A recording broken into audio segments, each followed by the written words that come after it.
Good morning and welcome to the Elevate Renatus team call. This is your host, Keely Austin. Today is Money Monday. It's June 29th. And as of right now, we've got 78 participants on the line. Make sure that you reach out to your team. We don't want any ICMs left behind. Michael Huggins is an awesome individual who he and his wife just had a new baby, and they are in Tennessee on their gorgeous, gorgeous property that they purchased last year. Michael and Vanessa have a really incredible story. I hope that you get to hear the full story from them sometime.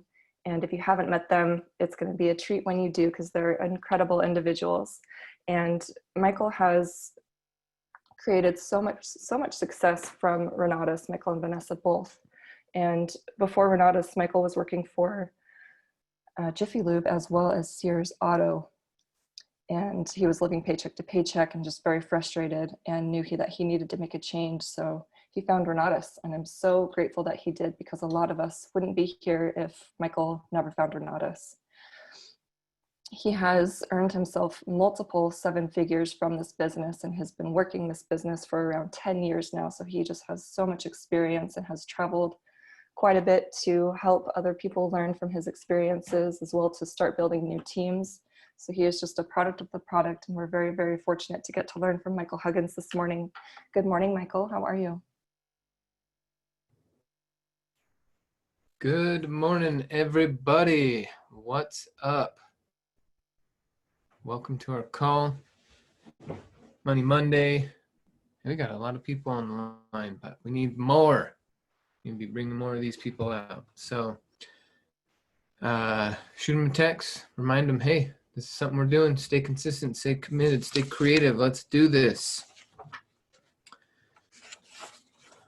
Okay, so I wanted to talk a little bit today about how to get over distractions, and then I'm going to open it up for questions. Okay, so we'll be able to answer your questions. I know some of you have been waiting for a Q&A session, and some of you, this is brand new, so welcome. What's up, Brock and Carla and Wanda and Tobo and Sherry and Autumn and Lamar and Thomas and David and Gilda and Mike, Glenn and Conrad, Ada, Jeremy, what's up? iPhone, what's up, iPhone? Hi, Skylar and Jody. Jenna, Robin, Megan, Hira, Tamara, Eric, Esther, Bobby, Grace, Naisis, Tim, Steve, John, Carol. Hi, everybody. Anthony, Amy, Francisco. Okay, glad you're all here.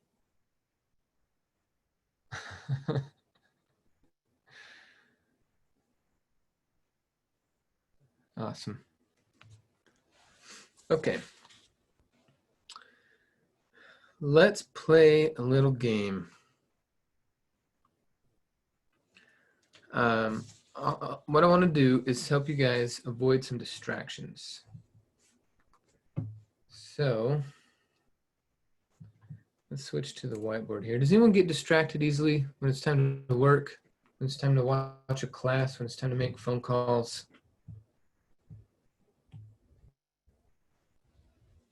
Okay. Well, let's do this.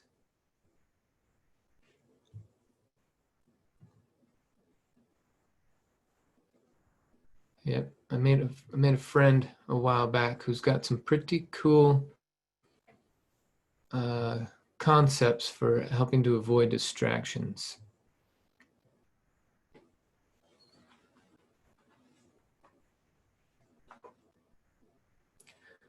All right, good morning, everybody. Thanks for hopping on. Okay, so here's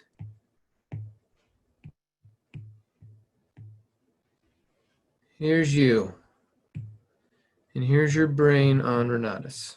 Oh, different lecture. Okay, distractions. So first of all, we got to be clear that we do not actually have the capacity to multitask. Multitask is, when we're thinking multitask, what most people think of is multi-focus. That's not real. We can't really do that. We can have this perception that we're doing it, and we can think back and forth really fast on two different things, but we can't actually focus on two things. We can only focus on one thing. So multi-focus is not real. Multitask, sure, you can chew gum and walk at the same time. Okay, but what most people are talking about is multi-focus, and that is not something that our brains are set up to do. So this switching, when we go from one task to the next, even if it's fast, switching costs time, too much time. Okay. It usually, according to a lot of studies, increases the time it takes something by over 25%. You just keep switching, switching, switching, switching. So one thing we need to be aware of is with our distractions, I want everyone to make a list. You just start listing it out for one day, just one day, and go and look and say, hey, the dog distracted me, my phone distracted me. I started thinking about lunch, this. Oh, the laundry, this. Oh, don't forget, and you just make this list. Now, some of you, it's going to be a small list. Okay. Some of you, you're going to be like, wow, these many things started distracting me. So if we could get 25% of our time back just by making a list, that'd be pretty cool. But it doesn't stop there. The other thing that really blew my mind is what's called Parkinson's law. Parkinson's law. Now, his law works on budgets, but we're going to talk about it based off of time. So basically, Parkinson's law says that work expands to fill the time allotted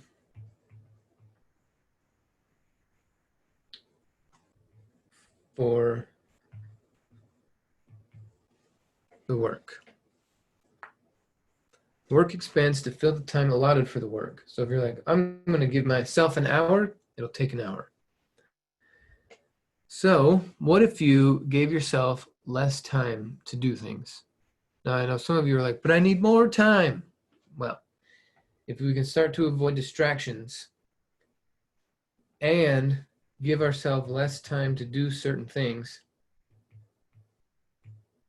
your productivity is going to go up.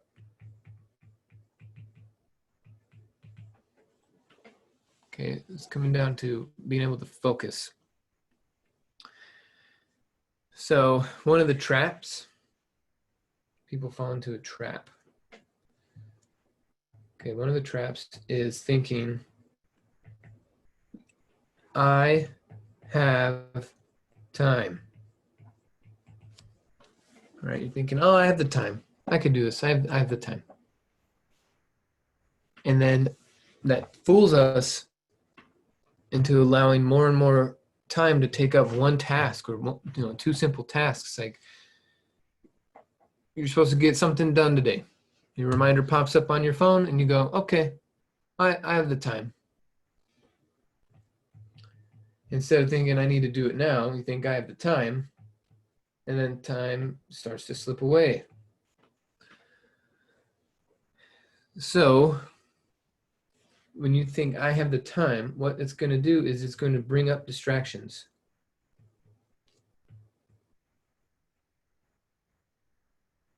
You think you have the time, like, oh, well, I have the time. Your phone buzzes. oh, I need to watch this class, but I have some time. I'm going to look at my phone. Oh, I need to get this email done, but I have some time. I'm going to go to the fridge. Okay, so this trap of I have the time.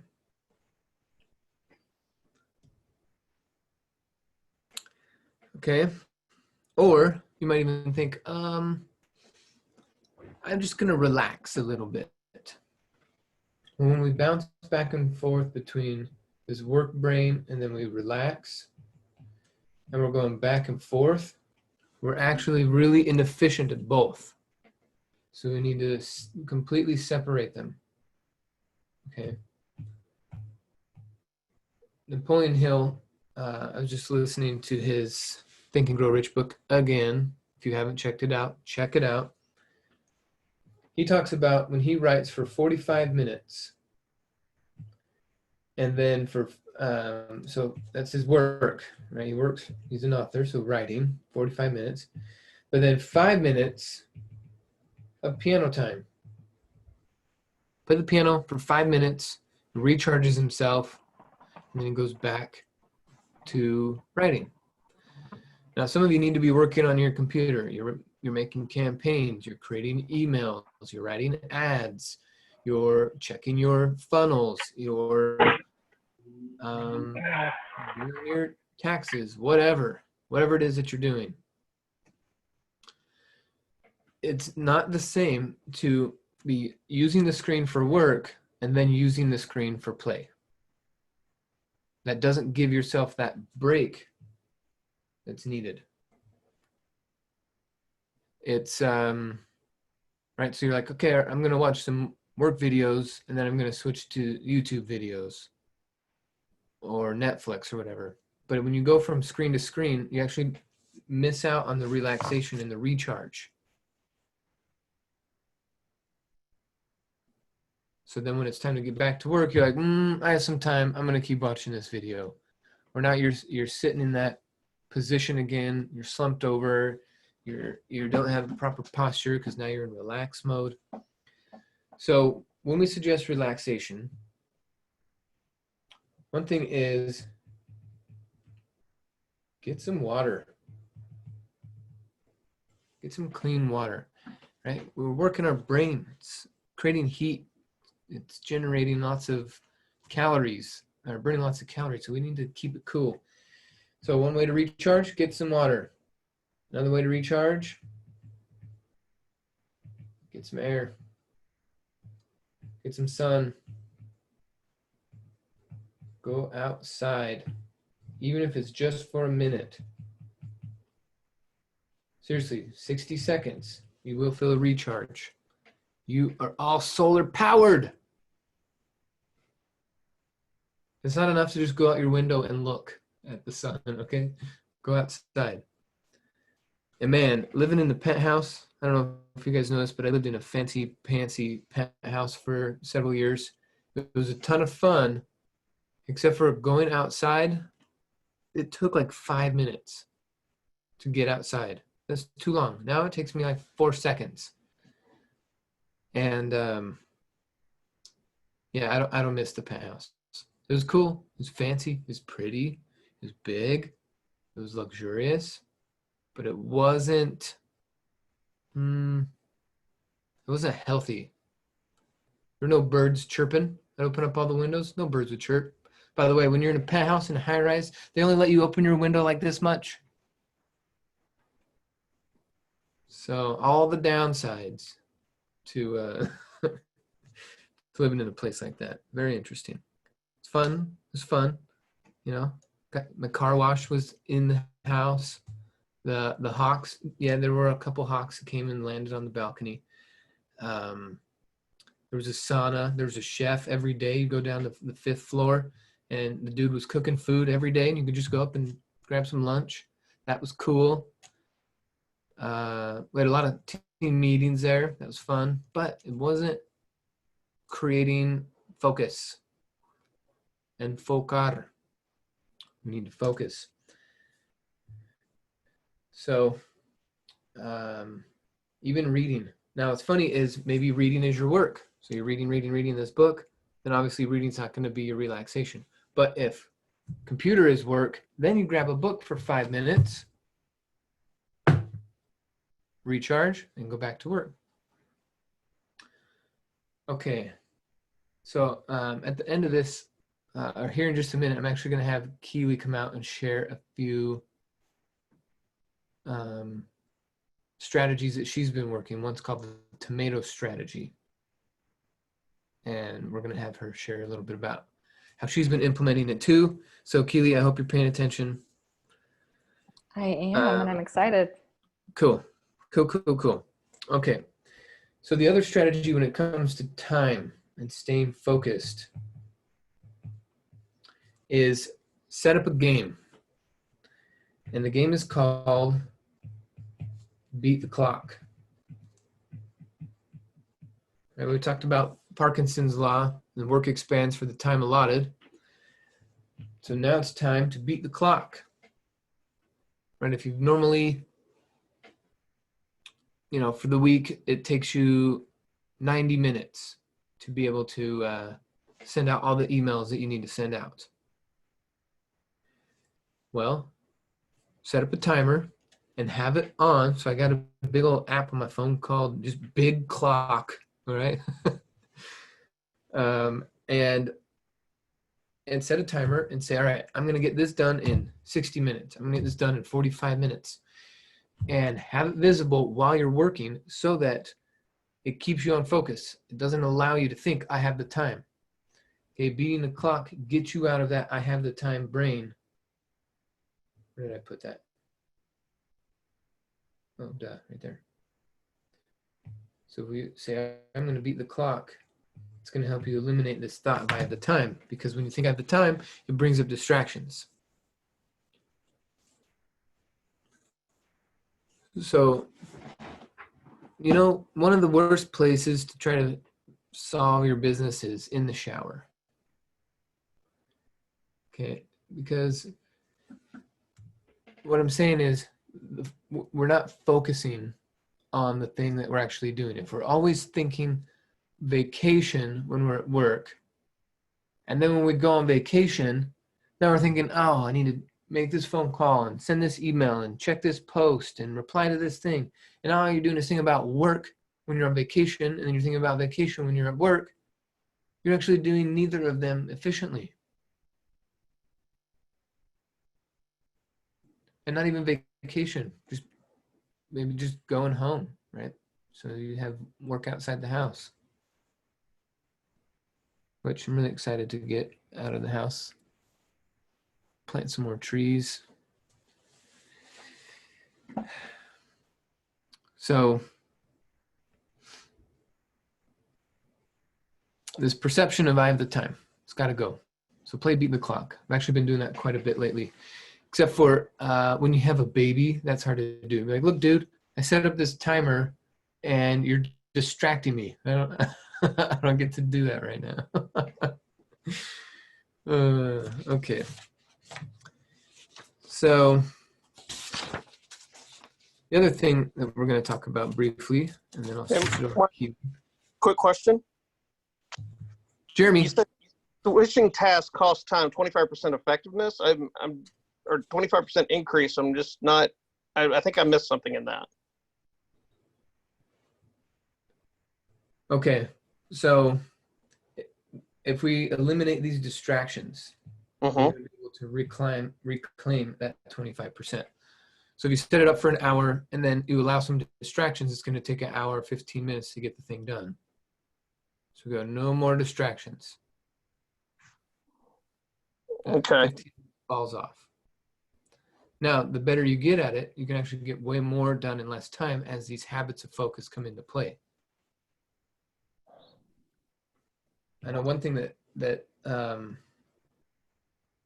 going to experience when it comes to things like speed reading, which everybody needs to learn how to do strategic speed reading, is, if we imagine ourselves going 5 miles an hour in our car, how many distractions do we allow? Right? We allow music, and talking. You know, the person in the car is talking with us. Maybe we're gonna eat something. We're gonna look out the window, right, the side window. We're gonna change the radio station. Some of you dare text while you're driving at 5 miles an hour in the parking lot. You're allowed for all these distractions. But now let's increase the speed and let's go 200 miles an hour. If we're going 200 miles an hour, are you still going to fiddle with the radio? Right? Are you still going to? No, you're not going to. If there's someone in the car and you're going 200 miles an hour, which is really fast, the fastest I've gone in the Beamer is 167. And then the freeway started to curve, and you're like, you know what? I probably shouldn't be taking this turn at 167. But you're not talking, right? Your heartbeat, your focus, you're hyper-focused. Both hands on the wheel, right? When you're going 5 miles an hour, you can lean back. You got one hand on the wheel. You can put a foot out the window like you're driving a Jeep, right? 200 miles an hour, you're not leaning back, nothing. You're not one-handed anything. It's two hands. It's all the way focused. So you're not going to play music, talk, eat. You're not going to look out the side window while you're going 200, none of that. So the faster that we go, the more focused and the safer we can go faster. So when those distractions go away, it's safer to go faster. So they go hand in hand. And the faster we go, the more productive we are. I'm starting. Okay, thanks, man. Yeah. Which Jeremy, we need to talk later today. Give me a call after the founders webinar. Okay, will do. Thank you. Yeah. We're creating some solutions, folks. Creating solutions. Okay, so one thing that may or may not be familiar to you guys is important versus urgent. And one of the things is if we can stay out of urgent by planning our day better. Because this urgent feeling, it's like, oh, I have to get stuff done, really doesn't lend towards a productive mind, because this urgency, it's very reactionary. So I'll give you one strategy that I do is, oh, we got more people here. What's up? Jose, Pete, Souza, James, Pedro, a bunch more people hopped on. Cool. Daniel, Cecilia. Okay, everybody. Awesome. Okay, so here's something that I do. This phone. Guys, gals, this phone, for some of you, it is your biggest anchor, your hindrance, slows you down the most. Okay. I've been doing this for a while. I've talked about it before, but I don't see very many people implementing it. So maybe now we can implement it. So let's think about the phone and where our association to the phone came from. Okay, back in the 40s and 50s when people started actually getting a phone, and then the 60s when it was like, okay, now every house has a phone and it's a landline. What did we not have? What's something we did not have with the phone? We did not have voicemail. We did not have internet. A screen. A screen. We didn't have caller ID. So we'd have voicemail, we'd have caller ID, we didn't have a screen, we had nothing to look at. And a short cord. We got a short cord too. So what happened was when we heard the phone ringing, it went to peak importance, top priority. Everybody in the house stop, grab the phone. Because if we missed the call, we don't know who called, so we don't know how to call them back. And we have no voicemail. We don't know what they wanted. So people would have to sit by the phone and wait by the phone. And the phone became this crazy amount of urgency and importance. I remember when answer machines came out. That was a big deal. What was it? It was a trap. Now it's fantastic technology. Wow, you can pick up a piece of plastic and metal, make some vibrations. It travels through some lines, comes out on the other end, and tickles their ear. Whoa, it's incredible. But our reaction to it as a species, as a humanity, was unnatural. And it created a lot of angst when the phone would ring, everyone's heartbeats would go up, people would start breathing more. Oh man, the phone, run to the phone. And so that was what our grandparents did. And then our parents were also doing it quite a bit. And so the phone would ring, the phone would take precedence and priority over everything. Shh, phone's ringing, shut up, shut up, shut up. Stop, don't talk to me, I gotta grab the phone. And so the phone became this whole, I gotta get it every time, when it rings, every time. Well now, if it was just a phone call, okay. But now you're getting every notification for everything. It's like you've become a slave to your phone. When the Facebook pops up, when the Snapchat pops up, when the whatever pops up, when emails and oh my goodness, holy cow, like everything that could pop up, people are getting to pop up. Oh, your words with friends. You got time to do some crossword puzzles. It's time to, oh man. And you want to build a business? And you want to be more productive? But you're letting, okay, when you imagine like a big old, like a CEO of a corporation, right? Imagine a big old building and the guy's got his office or the lady's got his office. And what do these big CEOs usually have in front of their office? They have a secretary. They have someone that picks up the phone. They have someone that takes messages so that when they're not busy, they can then go and look at all the messages. So your phone, you paid $1,000 for this damn thing, but you don't use it. You don't use it as intended.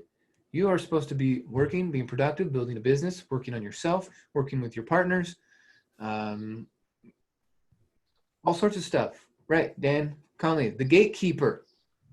It's the gatekeeper. So when you have your phone on ring, which rarely ever have my phone on loud ever. Like, okay, I have it on vibrate. But even then, like I don't have it on me, okay? Unless I know, like, okay, and the insurance guy is about to call me. I called him. He says, I'll call you right back. Okay, then I'll turn my phone on loud.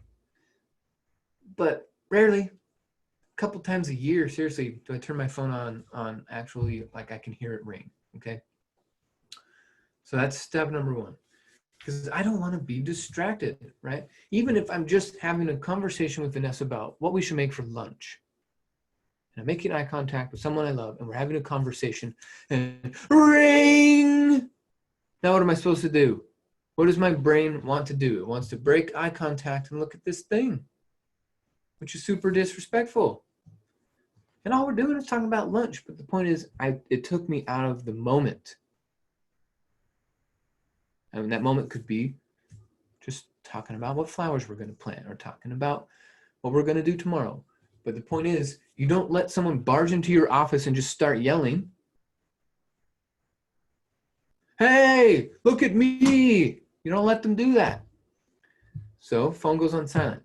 And then you got to go through, if you're on an iPhone, click on settings. You scroll down to notifications. Okay. On my notifications, everything says off, off, off, off, off, off, off, off, except for find my phone, because every once in a while, because I don't have it on ring, I'll forget where I put it. Plus it's black and I set it on my black couch, or it's dark or whatever. Okay, so guess what? That's on. Find my phone is on. The only other one, which I can actually turn off now, is Delta, because I would need a notification if my flight changed. But I haven't gone on a flight. I haven't gone on a flight in 3 months. Holy cow! I used to be on a flight twice a week. Okay, off. Everything off. Google Maps off. Google Play off. Hangouts off. Headspace off. Home off. Insight Timer off. Instagram, which I barely just logged in, off. iTunes off. Keynote off. LinkedIn off. Lumosity off. Lyft off. Maps off. Meetup off. Messenger off. Why? Why is this off? Because if it's not time to do the thing, then it's not time to do the thing. OneNote off. Pages off. PayPal off. Podcasts off. Okay, reminders. I have reminders on. Everything else off. Off. The weather, tips, news off. Even I got United Frontier Southwest. I got all those apps, but they're still off because I fly with Delta. Waze, Voice, Yelp, YouTube, Zoom, off. Okay, you know what I have on? I have Amber Alerts on. I have emergency alerts and public safety alerts. I got the government alerts on, okay? Now, my calendar, my Google Calendar, or my iCal, the other thing that will help with distractions is when it says shows previews, okay, right at the top, shows previews only when unlocked. So like if I get a text, bzz, bzz, it just says the name, because if it's not time to grab my phone and check my text, I don't need to get distracted and be like, all right, so I'm trying to work, and then bzz, bzz. What did they say? Oh, no, but it's Bill. No. If it just says the name and you know that that's the person that you need to be engaged with, great. But if not, don't have it be a function of where you can actually read the text with it being unlocked. Okay. And then my calendar, the calendar, yeah, that's the thing. If you're working out of a paper calendar, it's out of my reach, but if you're working out of a paper calendar or you're working out of a digital calendar, it's fine to have notifications on your calendar. But the texting, like sometimes, guys, I'll have 15 or 20 texts, but it's not time to check text. But then when it is, then I'll go back. All right, now I'll catch up and I'll bang out one-word answers. And sometimes it doesn't even warrant a reply. It was just new information. So we can't be letting that stuff come in and distracting us. Are you guys picking up what I'm putting down?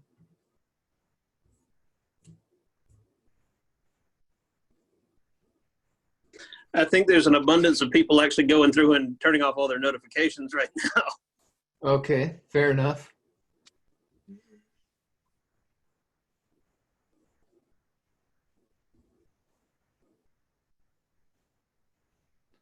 So Earl uses an Android. So he says download the Beyond Launcher and it automatically filters out all your notifications except the one you want. So Beyond Launcher for your Android phones. And it's really important that everyone here takes charge of their brain. What did you say that app was? I'm sorry, you said it so fast I missed it. Beyond Launcher. Beyond Launcher, thank you. You got it. Okay, so just turn it all off. For a moment, you might feel a little weird or disconnected, but you'll get over it, I promise, because you'll be able to feel more in the moment. And I've done this, I made this switch 6 or 7 years ago, because as my business started ramping up and made enough money that we didn't have jobs, like I didn't have jobs, Vanessa didn't have a job, but I tell her, sweetheart, we're making this money so that I can spend more time with you, so that we can explore life more, so that we can get to know each other better and deepen our relationships. Yet every 5 minutes I'm on the phone or looking at her. So I created a contradiction, and I was not fulfilling on why I even started a business. I started a business to have free time, yet every freaking buzz, phone, news alert, this, that, someone posted, someone liked, ah! It made me a hypocrite.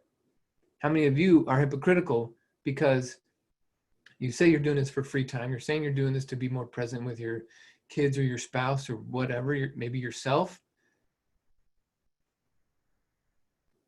but you just you got to have the gatekeeper. You got to have something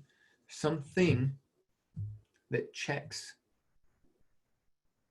gathers all the information you need at once, right? Like if I were to be responding to texts all day, it would be seriously, I could spend 3 or 4 hours on text because I would be waiting and looking and looking and waiting, and I pick up my phone and I wait and I look. But instead, half an hour, bang out what I need to bang out. Boom, boom, boom, boom, boom. And that's with text. Everything else, like Facebook, it's got to be, folks, unless you have these campaigns where you need to be replying immediately because someone's hitting up your business page, then only do Facebook when it's time to do Facebook. When you looked at your calendar and you said, all right, it's Facebook time, or it's LinkedIn time. If it's not LinkedIn time, don't go on LinkedIn. If it's not Facebook time, some of you are like, yeah, but I'm just doing it for fun. You have the wrong association to fun. Also, if you're behind on your bills, if you're behind on your promises, if you're behind on your debts, if you're behind on your classes, watch your classes, turn your Facebook off. Unless Facebook is your business, I'm telling you. And even then, like, you should still have several hours a day where it's on airplane mode. Like, why do you need to have your phone on ring while you're watching class? If you were to go to a live class, you wouldn't have your phone on ring. So why do you do it at home? So I see some of your chats now. You're saying you're turning them off. Yep. And then even the type of notification on the phones is like, you can have it as a big old pop-up banner type of notification where it like pops up in front of your app, or it just comes down from the top. I like it when it just comes down from the top. But even then, I'm telling you, if you take away the preview and you can't read what they sent, you just know who sent it. Because, there's some people you go, okay, I'll get back to him later. But then there's some people, oh, Bob Snyder texts me. I better look at this, right? Eric Counts texts me. Oh, I better look at this. Keely Austin texts me. I better look at this.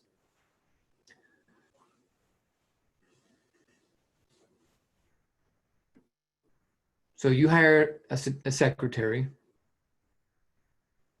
right? Give it the proper voice. I don't know. I changed mine to a British voice so that when Siri's talking to me, it sounds more, sounds funny.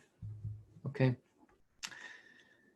But you're the CEO of your marketing business. You're the CEO of your real estate business. And if you're really going to be in control of your time and minimize your distractions, you got to eliminate notifications. Turn them down. You're going to be happy you did. At first, you might feel a little weird. Like I said, you might be so used to all this stimulation. But then if you go back and look after weeks or months or even years of being in this business and you're not achieving what you want, that's the wrong kind of stimulation. It's not working for you. So turn it down, turn it off, minimal. And then block it out. Hey, it's like, 8 o'clock I work out, 9 o'clock I'm on the team call, 10 o'clock I'm I'm in Central Time now. 10 o'clock I'm on the PAC call. That's from 10 to noon. 1 o'clock I take a break. Then I get on the phone with my assistant. Then I call the other PAC members I need to talk to. And then I check my email. And then, like, I'm not trying to like check a bunch of texts while I'm on the PAC call. And then I'm going to be like, oh, sorry, Bob, say that again. I was checking a text. So, but you guys unfortunately give yourself permission to do that in so many other places, or maybe the people you're interacting with, you don't have enough respect for to turn your phone on silent. But you gotta, if you want to increase your productivity, I'm telling you, you block it out. Think about the most productive people you know. Are they taking phone calls whenever the phone rings? No, they're not.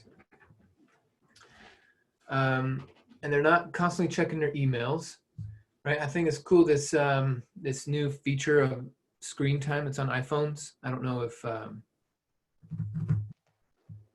Androids have it, but it'll tell me how many times I picked up my phone, and I'll be like, oh, you know what? I could do better. I can put the phone down more often. And it's just, it's so empowering. You guys want to feel like you have more power? Don't let the phone boss you around.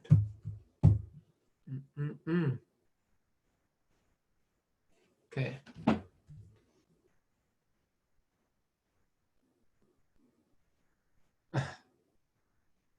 All right, cool.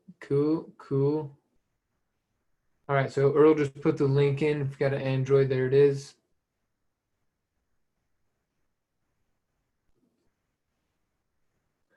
Okay, Keely, will you come out here and share about how you've been eliminating distractions over those last couple weeks, and what that's been like, how you've been implementing it, so that folks can glean from you? Because I know you were talking about how that's been a big goal of yours for a while, to eliminate distractions, and then we took a class a couple weeks ago. She said she's been implementing some stuff. So, Yes. Keely Austin, take it away. One of the first things I implemented that was not taught in the class that we took is simply putting my cell phone in my drawer. I've noticed that when I sit down to have a work session and the slightest thing comes up that I get stuck on, or I have the slightest resistance to moving forward, whatever that thing may be, I grab my phone. So it's like not even a notification went off. It's because I had a little bit of a bump or whatever. I just hit something that I was a little bit stuck on. So instead of like working through whatever I was stuck on, I would just grab my phone because it was right there, sitting there right next to me. And so I realized I can't have that in my vision all the time. I need it out of sight, out of mind. And it seems silly to just put it in a drawer, but it actually works when I put it in my drawer. I don't look for it. I don't go to just grab it. I will push through and just continue my work session. So that has been really effective. And then Michael invited me just, I believe it was less than 2 weeks ago, to a quick 2-hour training on distractions. And we learned 2 very simple strategies that I implemented starting last week on top of putting my phone in my drawer. And one of them is called the tomato strategy. And Michael, I honestly don't remember why he calls it the tomato strategy. I remember it was something not really related to the strategy itself. Or silly name. Yes. So if we look at our brain cycle's attention span, typically, well, I'm not sure actually where he came up with these 2 numbers, but these are the 2 numbers that we are going to be focusing on, is 25 minutes and 45 minutes. And so a 25-minute brain cycle or a 45-minute brain cycle of attention. So say you sit down for one of your work sessions, whether you're going to be making phone calls or making contacts, if you're going to be watching some class, you set a timer for 25 minutes, and that's going to be your non-distraction, non-distracted time of working. If you notice after about 25 minutes that you're still very, very focused, then you can push it to 45 minutes. So I would first start with just 25 minutes. After your 25 minutes is up, you're going to take a 5-minute break, but your break is not to relax. Your break is to literally re-energize yourself. And so you'll take a 5-minute break, and you'll do what some of the things Michael mentioned. You'll drink some water, you'll go outside and get some sunshine. You can do a little workout, just some quick jumping jacks or push-ups, something to get your blood going. And that's gonna really, really help your brain regain its energy.